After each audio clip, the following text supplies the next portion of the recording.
percayalah orang macam Saifuddin ni tidak akan menghormati rakyat. Okey, kita baca. Menteri Dalam Negeri Saifuddin menuduh pengurusi PN Muhyiddin Yassin tidak menghormati nasihat Majlis Raja-Raja supaya dapat mengelakkan daripada mempolitikkan penggunaan kalimah Allah. Merujuk ucapan bekas Perdana Menteri itu pada ceramahnya Ahad lalu mendakwa bahawa keputusan kerajaan menggugurkan rayuan kes Jill Idol membuktikan ia bersetuju dengan mahkamah bahawa orang Kristian boleh menggunakan kalimah Allah. Katanya Muhyiddin jelas melanggar 3R.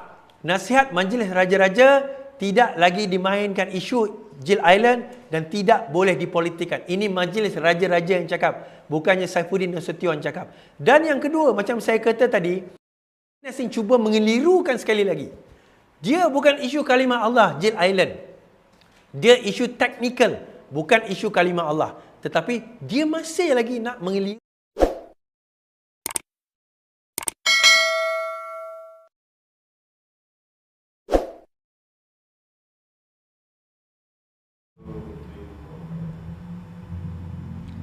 Assalamualaikum warahmatullahi wabarakatuh. Selamat malam, salam sejahtera, salam reformasi, salam perjuangan, salam madani. Saya ucapkan kepada tuan-tuan dan puan-puan yang menonton saya di YouTube dan juga Facebook Iswardi Morni. InsyaAllah malam ini kita bertemu spesial dengan satu tetamu yang istimewa, Dr. Mazli Malik. Yes, welcome Doktor. Terima kasih. Satu watak yang kontroversi mungkin, satu watak yang misteri mungkin, satu watak yang muncul di dalam karier politik, membawa pelbagai corak, pelbagai cerita. Satu watak yang dikenali bukan setakat dalam politik tetapi juga dalam dunia pendidikan. Dan insyaAllah bersama dengan saya malam ini kita nak bercerita banyak kisah. Kita tak ada time limit ni, saya bukan TV. Kita tak ada time limit, kita cerita je. Berapa banyak, setakat mana kita boleh luah, kita bercerita.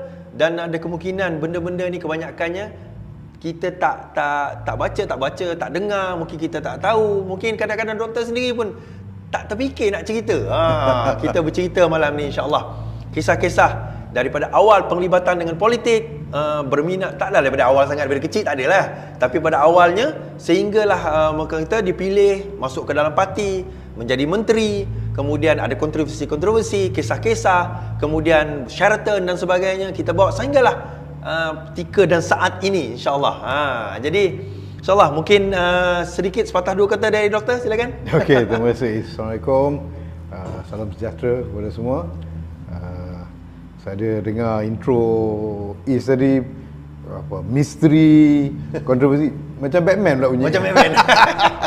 Macam Batman. Tak ada misteri sangat.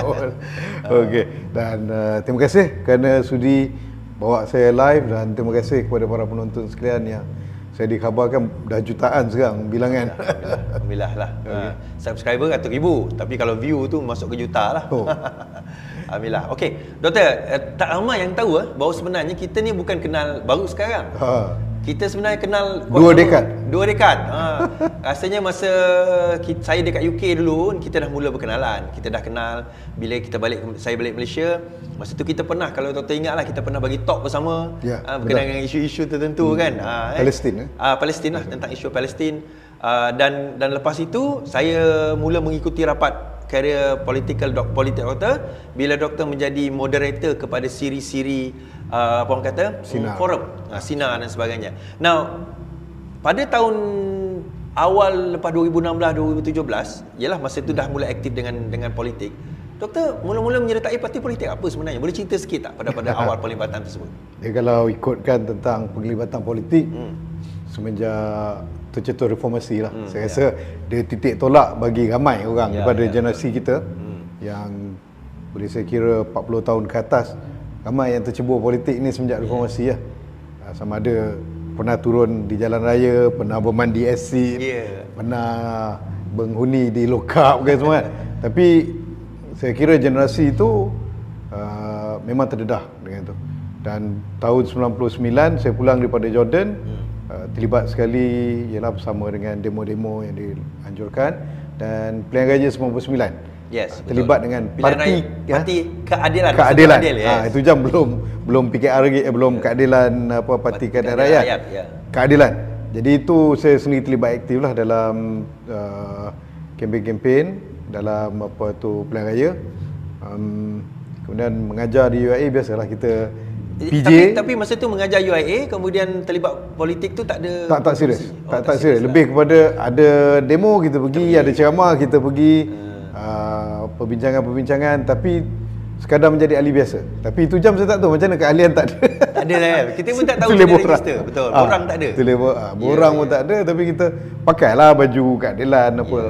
Itu titik tolak lah. Dan tak ramai yang tahu antara bidang doktor juga adalah dalam political sebenarnya kan. Kalau ikutkan good governance. dalam bidang apa tu? Dia dalam bidang good governance lah, tata kelola ataupun tadbir urus lah. Dalam PhD ataupun PhD. dalam PhD itu dalam tadbir urus. Ya, sebab latar belakang saya master dan degree lebih dalam bidang syariah lah. Betul. Bila pergi PhD saya buat dalam bidang governance. Ya, dia boleh jatuh dalam kategori political science ataupun political economy lah. Political economy. So good governance lah, Good kita governance. kata good governance. Baik, lepas balik Malaysia tu, tahun 99 dengan demonstrasi dan sebagainya, dan terlibat. Okey. Secara, Tahun 2010 dia ada satu lonjakan dalaman. Ledakan dalaman apabila pilihan raya UK. okey. Yang menyaksikan pertukaran kerajaan daripada kerajaan buruh, Labour Party kepada kerajaan campuran waktu tu. Yes. Lib Dem dengan Conservative Party.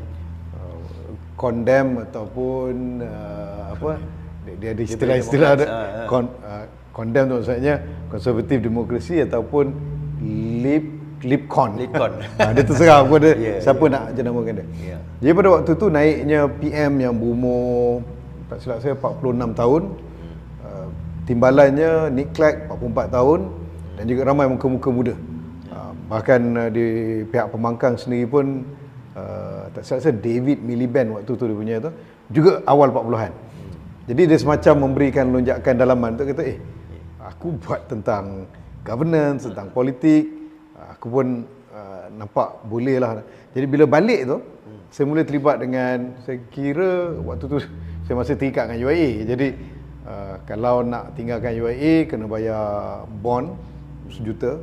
Oh, masa tu PhD. Bukan bond, pinjaman loan RM1 juta. Jadi saya kira tak apalah, kita terlibat sebagai intellectual awam dalam mendidik lah.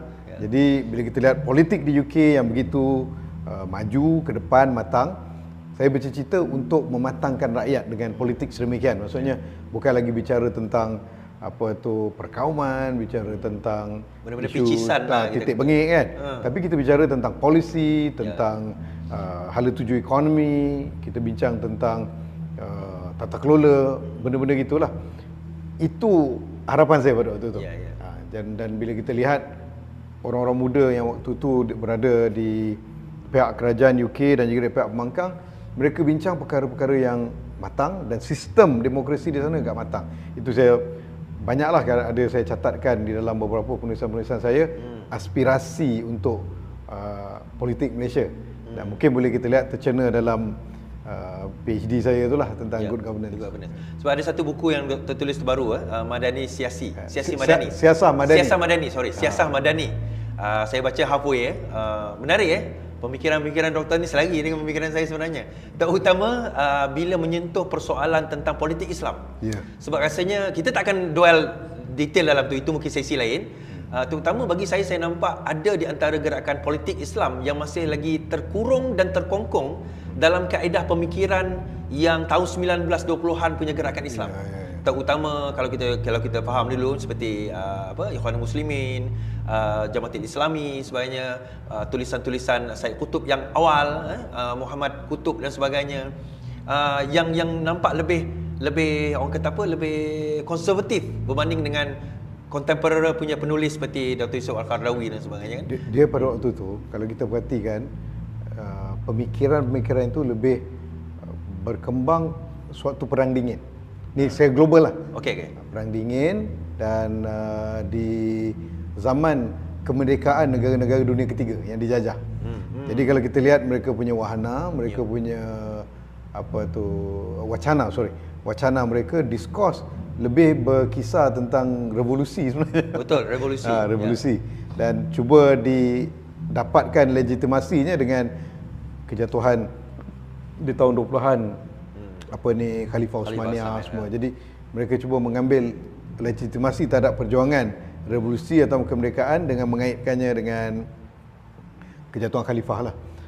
Jadi dunia berkembang, kita lihat politik berubah, ekonomi berubah, gaya hidup berubah. Itu yang lihat berlakunya evolusi terhadap pemikiran politik Islam itu sendiri. Dan ini bukan baru. Kalau kita lihat sepanjang zaman, daripada zaman Nabi, zaman Nabi politiknya lain, zaman sahabat politiknya lain, Betul. zaman Muawiyah, Umayyah semua lain. Ya. Jadi memang perubahan, sebab politik itu sendiri dia macam kehidupan manusia yang sentiasa berubah. Islam datang hanya untuk guide, membawa apa kita panggil nilai-nilai yang tuntas untuk memastikan bahawa kehidupan manusia itu aman, kehidupan manusia itu terjamin di bawah payung keadilan. Sebab tu konsep yang kita bawa ni melihat kepada payung, which is maqasid syariah. The objektif syariah tu sendiri, iaitu untuk melindungi dan sebagainya, yang 5 perkara, 6 perkara tu kan. Jadi itu sebenarnya Islam. Tetapi ada di kalangan parti politik Islam, so-called parti politik Islam, melihat politik itu sebagai akidah, tidak berubah. Sebab itu ada perbahasan baru-baru ni dengan seorang ustaz daripada PAS. Perlembagaan kita ni kafir, therefore kita kena tukar kepada perlembagaan Islam, dia kata. Jadi kita persoalkan Islam tu bagaimana perlembagaannya. Saya tak pastilah bagaimana diskurs ataupun wacana yang mengatakan perlembagaan itu kafir, kerana kita lihat hari ini Presiden PAS pun sentiasa cerita tentang perlembagaan, dan ketika angkat sumpah di parlimen pun memang, sebab saya pernah jadi ahli parlimen, kita tahu lesikan angkat sumpah. Dan bila kita jadi menteri pun kita angkat sumpah, intipatinya untuk mengangkat perlembagaan. Betul. Dan perlembagaan itu sebagai satu undang-undang yang disepakati supaya kita boleh hidup bersama tu kan. Jadi pelik lah macam mana dia kata dalam satu angle dia kata kafir, tapi dalam angle lain dia menggunakan kekafiran tersebut. Dan dia angkat sumpah dengan benda kafir tu. Jadi kalau ikut sipirnya sama-sama kafir lah. Tak kena kan? Dan itu tak betul, sebab kita lihat dalam ruang ialah kalau kita lihat dalam tradisi silam di zaman sahabat, di zaman sahabat, yang mengaitkan politik dengan akidah, yang mengkafirkan orang lain kerana politik adalah kaum Khawarij. Betul. Yang membawa kepada pertumpahan darah. Dan kita lihat banyaklah insiden di zaman moden ini sendiri pun, apabila terdapat golongan pelampau, golongan ekstremis yang mengaitkan politik dengan akidah, berakhir dengan tumpahan darah. Yang paling global dan kita terkesan ialah ISIS. Betul. Kalau sebelum tu Al-Qaeda. Sebab baru-baru ni satu kajian oleh satu independent body di Malaysia dalam mengkaji sosial media ni, dia dapati perkataan kafir harbi itu masih keluar lagi. Saya ingat lagi doktor dulu pernah terlibat dalam debat kafir harbi tu. Masih lagi ada anak-anak muda menggunakan kaedah-kaedah kafir harbi itu dalam nak menghukum lawan politik terutama yang bukan Islam. So konsep kafir harbi itu mungkin secara singkatnya lah, bagaimana, masih relevan ataupun tidak lagi dalam? Tak ada isunya. Ada setengah konsep itu dia merujuk kepada politik global di sesuatu zaman. Di antaranya pembahagian dunia, pembahagian negara kepada kafir harbi dan kafir zimmi. Dia bukan tentang, pada waktu itu dia bukan parti, dia bukan labelkan parti ni kafir harbi, kafir ni, tak. Dia bukan labelkan kaum, ini kaum harbi, tak. Harbi dan juga zimmi itu lebih merujuk kepada global trend ataupun dipanggil convention politik pada zaman sesuatu zaman. Jadi dalam kitab-kitab fiqh, bila ulama bincangkan tentang kafir harbi, kafir zimmi, lebih merujuk kepada bagaimanakah kita melihat mereka yang di luar sempadan negara Islam, pertama. Yang keduanya, mereka yang tinggal bersama dalam sempadan empire Islam. Dia agak berbeza pada hari ini, sebab negara-negara moden ataupun nation state, dia tidak lagi dalam kerangka empire dulu. Betul. Dan kita ada sempadan. Ada sempadan. Zaman dulu kita pun tak tahu sempadan secara orang kata bertulisnya, kita kata. Tak ada. Dan sempadan tu boleh berkembang dan boleh menguncup. Betul. Dan sempadan itu pula lebih menarik dulu, di antara sesama Islam itu pun kita lihat di antara satu empire dengan empire yang lain, mereka juga mempunyai persepadanan. Kadang harbi pada sesuatu negara yang mungkin kita katakan bagi Bani Saljuk, contohlah, ini bukan Saljuk, tetapi zimmi kepada Ayyubi. Maksud dua-dua negara Islam, dua-dua empire Islam, tapi mereka saling berperang. Jadi apabila kafir itu bersama dengan mereka, dia jadi zimmi. Bila bersama dengan musuh mereka walaupun Islam, dia jadi harbi. Dia jadi harbi. Jadi saya rasa kadang membawa konsep yang salah, membawa sesuatu konsep kepada kita panggil uruf ataupun realiti yang berbeza, dia akan membuat natijah yang berbeza lah. Dan natijah tu juga dia bila digunakan definisi yang lama itu yang akan membawa kepada ekstremisme. Dia agama membawa kepada perkelahian, pertumpahan darah dan sebagainya. Itu yang kita nak avoid. Baik, kita move away daripada cerita tu. Kisah ada itu kita borak kan, cerita YB masuk PKR tahun okay. Boleh tak cerita sikit sebenarnya sebelum menyertai Bersatu tu, asal kisahnya YB sebenarnya adalah ahli Parti Keadilan. Bagaimana tu YB cerita sikit? Macam saya katakanlah, kalau nak ikutkan di tahun 99 saya dah menyertai Parti Keadilan. Tapi time tu kita ahli biasa. Dan waktu mengajar di UIA pun, sebelum saya pergi ke UK, saya lebih kepada ustaz lah. Saya sebab dikenal saya pun waktu itu sebagai ustaz. Ustaz. Bila lepas pergi ke UK dengan melihat bahawa saya perlu menerokai satu ruang yang baru, dan saya dapati bahawa saya tak boleh nak carry title ustaz tu, kerana saya letakkan satu piawaian yang tinggi untuk ustaz, dan saya rasa saya tidak lagi mampu untuk membawa title tu, dan saya lebih kepada pergi kepada untuk menjadi intelektual awam lah, orang akademik. Tapi dalam satu waktu saya juga membawa satu pemikiran bahawa kita perlu menjadi dipanggil citizen politician, citizen politics, politik warga. Iaitu maksudnya politik warga. Setiap rakyat, setiap warga itu berhak menjadi sebahagian daripada pembuat keputusan.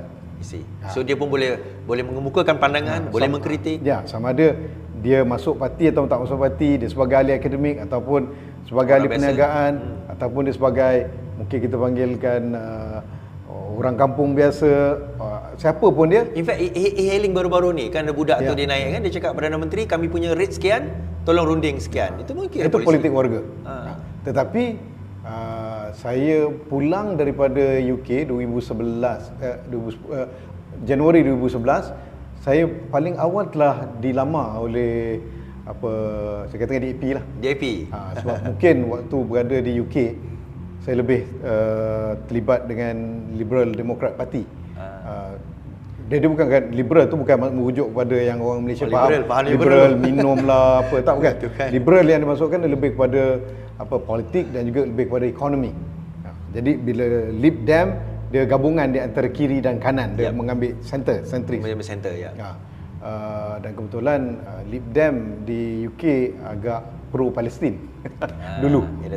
Dulu agak pro Palestin, dan juga banyak isu-isu dia yang lebih disenangi oleh orang Islam marhain di UK. Kalau orang Islam yang agak kelas sikit, mereka lebih pilih konservatif, parti konservatif. Kalau yang lebih more on the right, kita kata. Kalau yang left ataupun buruh unionis, dia akan pilih left. Tapi ramai yang macam kita kata terpelajar dan sebagainya, mereka lebih memilih untuk Lib Dem. Jadi itu bila pulang tu saya dapati DAP membawa banyak dari segi polisi yang berkaitan dengan yang agak mirip dengan sentris pada Lib Dem.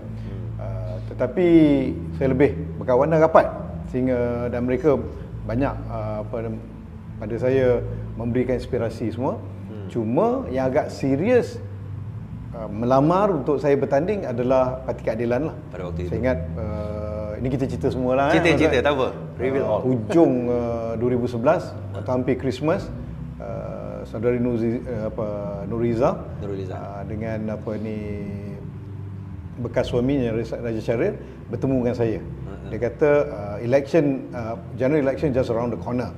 Jadi mereka melamar saya untuk menyertai keadilan untuk bertanding lah. This is 2011. Okay. Towards di 2013 election, yes. Jadi waktu tu kita baru balik, memang semangat, tapi bila check dengan UIA, kalau nak kena bayar balik bonding $1 juta, mana aku nak cari. Jadi saya tolak dengan terhormat, dengan penuh adab. Saya katakan saya takuti. Waktu tu kalau kita masih ingat, ada berlaku lompat-melompat sehingga menyebabkan pada tahun 2008, 2009 sehingga jatuhnya kerajaan negeri Perak. Ya, 2009. Dan ada beberapa dah mula dah lompat-lompat. Dan kebanyakan motivasi lompat ni duit lah. Ya. Jadi saya cakap kepada mereka, saya takut. Saya dalam keadaan kalau saya berhutang dan kalau saya ditawarkan apa, saya tahu gelap mata. Ya, betul. Kan? Dan saya pun baru pulang, hidup pun tak berapa nak selesai lagi. Sebab dia pun balik pada UK, tahu tak? Ya. Jadi saya rasa tak. Jadi berterusan sehingga 2012 dan 2013. Menjelang 2013, Datuk Seri Anwar Ibrahim sendiri mempelawa saya lah 2-3 kali di rumah beliau yang lama. Yang Segambut. Segambut. Segambut. Istana Segambut. Istana Segambut. Segambut 2-3 kali. Kebetulan saya ada bawa tetamu-tetamu daripada luar untuk bertemu dengan beliau. Kita tahu ramai orang bila daripada luar ni, kalau yang sama ada ulamanya, sama ada pemikirnya, ahli akademik, walaupun pada waktu tu beliau ketua pembangkang, tapi lebih pilih untuk bertemu dengan beliau. Ya, betul.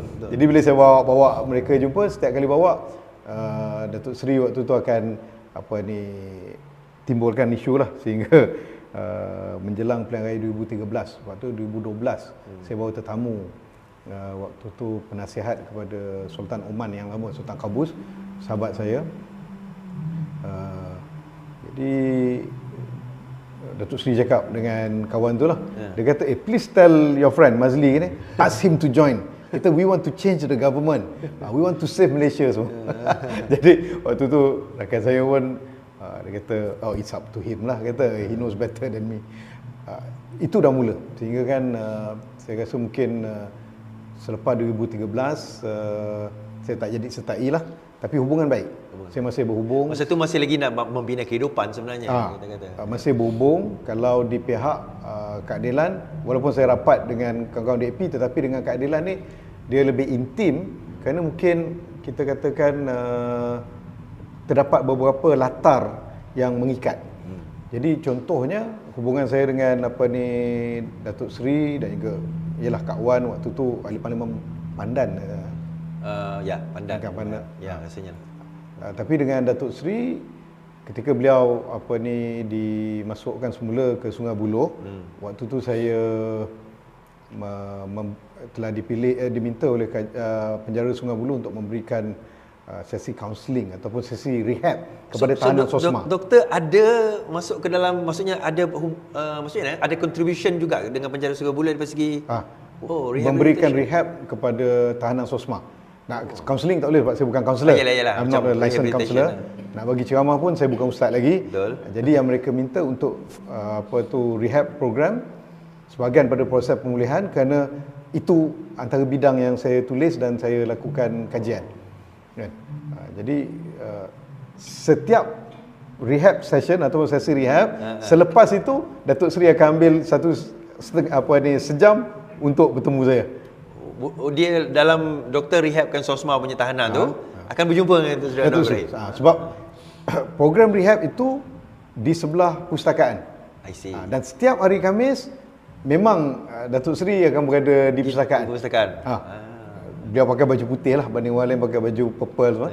Beliau pakai baju putih, dan setiap kali saya habis program bersama dengan tahanan SOSMA yang IC semua tu, Datuk Seri akan keluar dan kita buat sesi perbincangan dengan dia.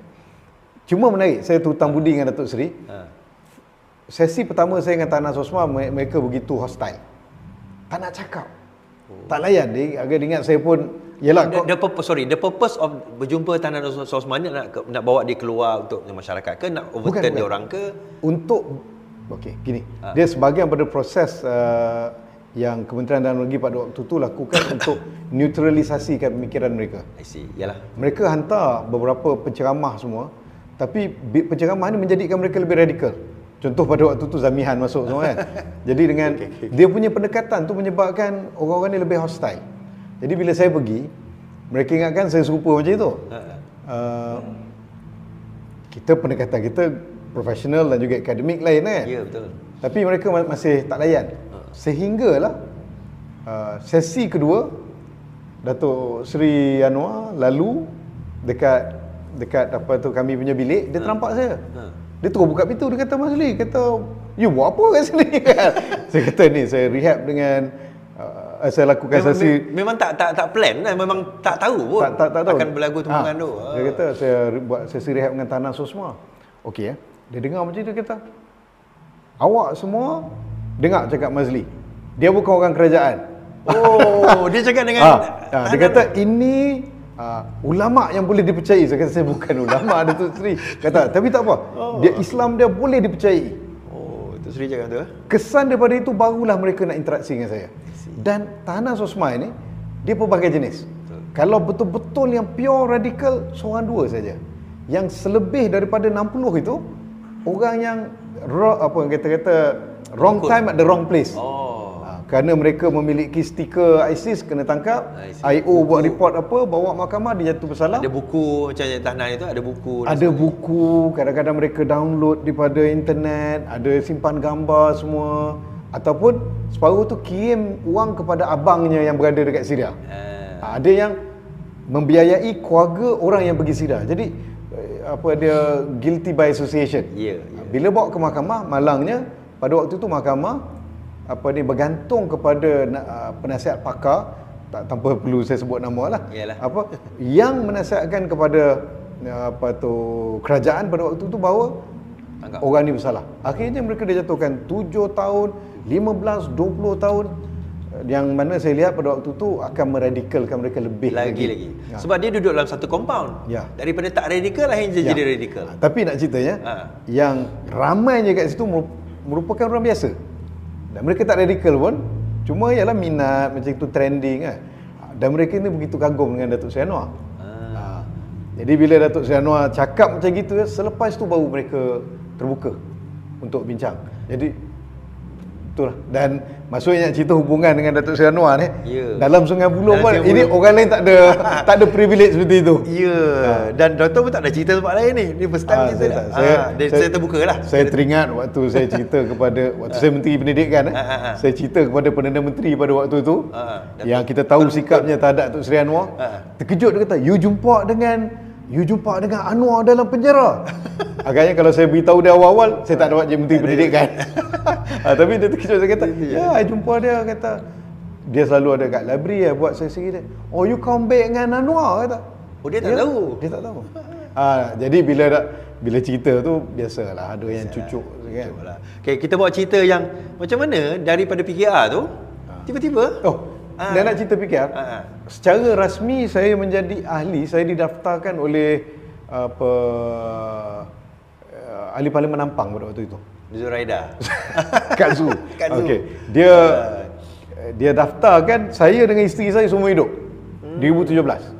Jadi keahlian saya pada waktu itu memang keadilan Nampang. Ni nak masuk PRU 2018 dah ni. Towards that lah. 2017. Dia minta tu jam tak silap saya, waktu memujuk tu beliau, Rafizi ada, dan dia orang geng Azmin satunya, asalnya satu grup dia orang ni. Pujuk untuk yakinkan. Jadi 2017 saya tengok dekat rumah saya dapat 2 kad keahlian semua hidup. Itu jasa Kak Zu terhadap ada bawa masuk. Cuma menjelang pilihan raya, saya teringat 2018 saya telah dihubungi oleh Datuk Rais Hussein. Okay. Saya ingat tu jam saya tengah jogging dekat stadium UIA. Saya biasa pagi kalau UIA ni saya jogging dulu baru masuk kelas. Anak-anak murid tahulah, biasa nampak kadang dengan baju jogging saya masuk kelas kan. Siapa tu, saya tengah jogging, tiba-tiba orang call. Dia kata,